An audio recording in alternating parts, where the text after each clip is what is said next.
Hello, welcome to the latest edition of Business Spotlight. I'm joined today by Mike Maynard, who is the founder of Napier. So, welcome to the call, Mike. Hi, Gavin. Thanks for having me on the podcast. You're welcome. You're welcome. So let's start by telling us a little bit about Napier. I know it's a specialist B2B marketing and PR, but tell us a little bit about what you do and how you were founded. So give us a bit of context. Great question. So, I didn't actually found the business. Back in the late 1990s, I was working in marketing for an American semiconductor company. And I realized that if you're working for an American semiconductor company or in the UK, you eventually hit kind of a ceiling. And you can go to sales, which has definitely got a great career path in Europe, or you can move to the States if you want to do marketing. I didn't really fancy moving to the States with a young family. And so I looked around for something, different. And around that time, the agency I was using, an agency called Napier, approached me and they said, the two founders are looking to retire. They want to sell the business. And in fact, my contact I was working with on a day-to-day basis at Napier, Susie, she just said, I think you should buy the business. Having never worked a day of my life in an agency, I thought, how hard can it be? And as it turns out, buying a technology marketing agency about 3 weeks before the dot-com crash hits is kind of tricky. But that's how we started. That's how I got Yeah. into it. Was I bought the agency back in 2001. Okay, excellent. So yeah, it's interesting timing there. So how's the agency developed since then, since the crash? So firstly, we survived, which I think is really important. Both because we managed to survive, and I think people going into business first time when they hit a crisis, and there's always a problem earlier on. I think it often feels like there's no way to get through it. Certainly felt like that way to me quite often. But we managed to get through it. I think that's important. It did affect our thinking for a while. So we were very cautious in the way we ran the business. We were always very um, careful about investment, probably too careful and too cautious.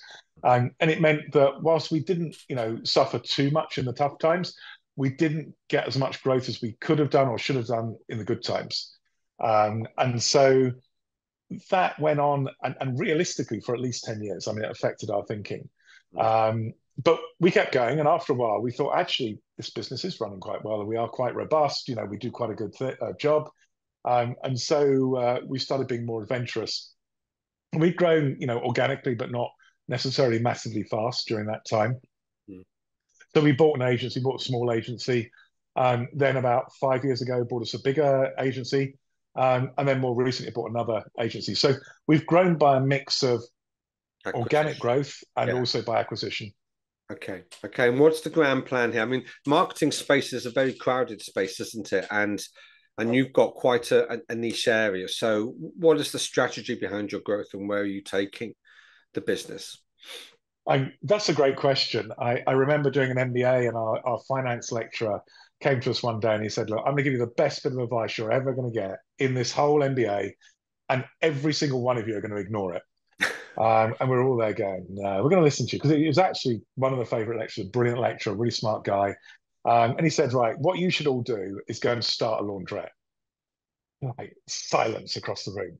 Yeah. And he goes, you're all going to go into things like management consultancy. And let me tell you, there are smart people in management consultancy. There are people who are smarter than any of you here. All of you put together, there are people like that. You're going to struggle. You'll do okay, but you're not going to be superstars. He said, smart people don't open laundrettes. Go and open a laundrette where there's not that amount of competition, and you'll do well. And I think that could be applied to marketing. There's a lot of marketing agencies, a lot of smart people running those marketing agencies.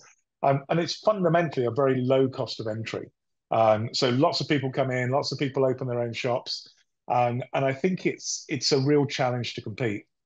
So the grand plan is to stay focused and specialized. We have a unique expertise that I think basically can be summarized by reaching engineers. We can go and change the perception, change the minds of engineers. And we need to double down on that and use that to grow the business. That's a really fascinating answer because normally when businesses are dealing with another business, they're dealing with the decision makers, they're dealing with the owners, they're dealing at the top level. I work with some technical firms, and like you, they tend to deal with the engineers or the scientists or the researchers, but of course they're not in a position to make the decision. So the challenge is really engaging in conversation at their level, so they become the advocates for engaging with you. Would I be right in summarising it that way? Is that how you approach working with engineers? So that is a really insightful question. And I think I would differentiate a little bit between scientists and engineers. So scientists, you're absolutely right, tend to have much less influence in what's purchased. I think engineers have quite significant influence and often are the decision makers. But Right. whatever happens, there's also a lot of people who influence that decision. And so, our second string, the thing we're also very good at, and we've worked out over the years to develop, is actually communicating the benefits of something very technical to someone who's a non-technical influencer. And that's, almost equally important. Well, it's one of the fundamental principles of marketing, isn't it? To emphasize the benefits over the features. And in terms of features, people do tend to talk in technical language, don't they? Whereas with benefits, they're talking about the outcomes. It's more human language. So I think that's fascinating on many levels, the way you've answered that question. Yeah, it's important. But I think, one of the interesting things is that actually with engineers, quite a lot of the marketing communication should be on features. Right. Engineers need particular capabilities to do a particular thing. Yeah. And just saying, you know, as an example, if you buy this chip, your electronic system will work, Yeah. isn't really very compelling. But if you can explain to an engineer specifically how it meets his technical requirements, which is invariably features, Yeah. then that works well. The non-technical people very much need the communication in benefits. So maybe the engineers are understanding the technicality of the features, but they're expressing it. Maybe you're helping them to express the benefits to the people that might ultimately be making the decisions. So Exactly. And some of the American marketing theorists, they come up with the idea that you don't just have features and benefits, you also have advantages. And right. advantages are basically a feature, you know, cloaked in a more positive language.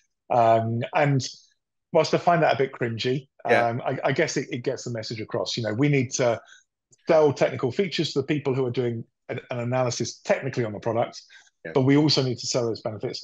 And ultimately, we also need to sell some benefits to the engineers as well. So up to date in our discussion, what's been really interesting is this has been about people. It's about how we communicate, and it's the language we use, etc. And I know your business is very much a people focused business. So I'm going to segue a little bit now and say I know that how you recruit and who you recruit at various levels is really important to you. Tell us a little bit about your people strategy and recruitment and I love that question because I have a very simple recruitment strategy and retention strategy. I want to work with people who make me want to get up on a Monday morning and go to work. And lots of people have talked about this and talked about, you need to work with people you enjoy working with, or people who are nice is actually really important. And so that's absolutely the core of our strategy. And it's something we talk about, when we're recruiting. Is this someone that actually will make you want to get out of bed on a Monday morning? Really interesting answer. I think we have a theme for our podcast today. Working people. I know you're an EAT. Explain that to those who may not be familiar exactly with what that is. Yeah, so we're an employee ownership trust company, so EOT. So we're a business where the majority of the shares, and in our case, it's 70% of the shares, is owned by a trust. Yeah. And the way it works is when you become an employee of Napier and you pass your probation, you're a member of that trust until you hand your notice in. And so in that period of time, when you're working for Napier, Yeah. you are effectively one of the shareholders of the company because those 70% of shares effectively is owned jointly by all the employees.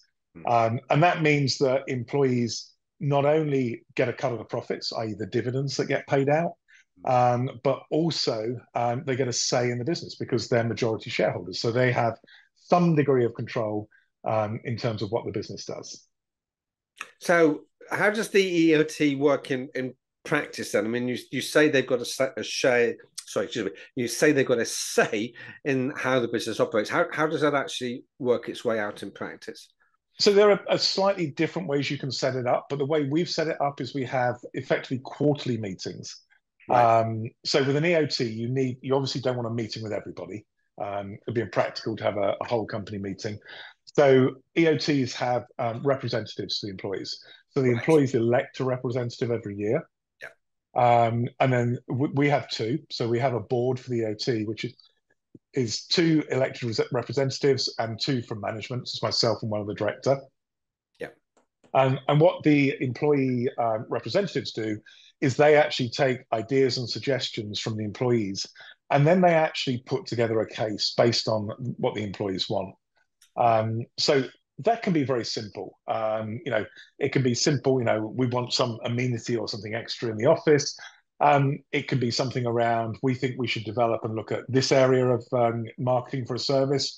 Mm. Or it can be something, that's quite complicated around, for example, benefits. Yeah. Okay. So that's a model I've come across it a couple of times, and in fact, we did a podcast. Somebody who's a specialist in setting up EOTs, but I'm beginning to come a little bit more familiar with it. Would you say this is something that's growing in popularity? Have you seen it elsewhere in your industry? So it's certainly growing in popularity. You look at the numbers, the number of companies is increasing. I mean, obviously, people thinking about EOTs might be thinking John Lewis, and they're absolutely right. John Lewis is an EOT. It's an employee-owned business. It's owned through a trust, Mm. and it's been the case for many, many, many years. So it's not necessarily a brand new concept, but No. it's certainly getting more popular, and we're seeing a number of agencies becoming EOTs. Yeah. I think it's the differentiation is with smaller companies getting involved in this kind of idea, and encouraging their employees and would-be employees to partake. Um, Off camera, we also were speaking a little bit about your development and the training that you put into individuals. Where did the drive for the education? It's not something we often see in businesses, or should I say, it's not something we often see enough of in business, and yet you seem to have a particular focus on it. What's the motivation to invest so much time and resources in training your team, particularly the perhaps more junior members? Well, I mean, it's interesting. It's actually not altruistic. It's actually all in our self-interest. So, particularly when we had just one main office in Chichester, Chichester isn't the center of the universe for marketing. And it became clear that if we wanted to grow, our growth would be limited by the ability to hire people in who could come in and do the job. So, you have a couple of options there. One is to start setting up offices in different parts of the country where there's more marketing people. And to some extent through acquisition, we've actually done that. But really the most sensible thing is to say, well, actually, we're better off growing people than we are always trying to hire people. And there's a great comment from, I think it was Tom Peters. And he said, you've got to look at whether you're an importer or an exporter of talent. And if you say you're an exporter, so you build more talent than you actually keep, that's a good thing, because you can actually keep growing. And if the supply of talent gets shorter, you can still grow because you're developing in-house. If you're an importer, you're reliant on other people to do the training. When it becomes hard to hire, you're in massive problems there. And that's something I've always looked at and always thought is a very good way of looking at, this train or not train. Investment in training is something you've got to do because you've got to be that exporter of talent. Absolutely, absolutely, completely agree with you. Mike, it's been fascinating. I know we've explored various areas in the space of this podcast, but thank you for your time today and sharing your thoughts about you, your team, and what you do. Thanks so much for having me on the podcast, Gavin. You're welcome.